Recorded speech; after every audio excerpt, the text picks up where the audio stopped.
প্রধানমন্ত্রী তারেক রহমান তার উদ্দেশ্যে কিছু কথা বলতে চাই যে আমাদের বাংলাদেশে অনেক মানুষই আসছে, অনেক প্রধানমন্ত্রী আসছে গেছে, কিন্তু আমাদের যে ঢাকা বিভাগের রাজবাড়ী জেলার যে দৌলতদিয়া ঘাটের যে পতিতলা, সেই পতিতলায় আজ পর্যন্ত কেউ উঠাইতে পারে নাই।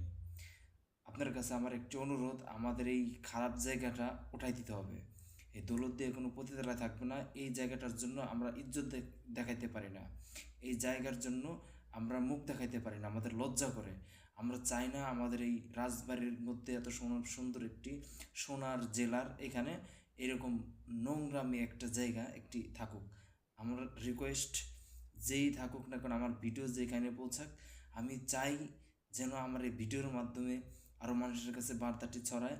অবশ্যই আমরা প্রতিবাদ করব, আমরা ধিক্কার জানাই। আমরা এইরকম খারাপ পতিতলায় আমরা চাই না, আমরা একে বয়কট করতে চাই। এরকম জায়গা আমরা চাই না।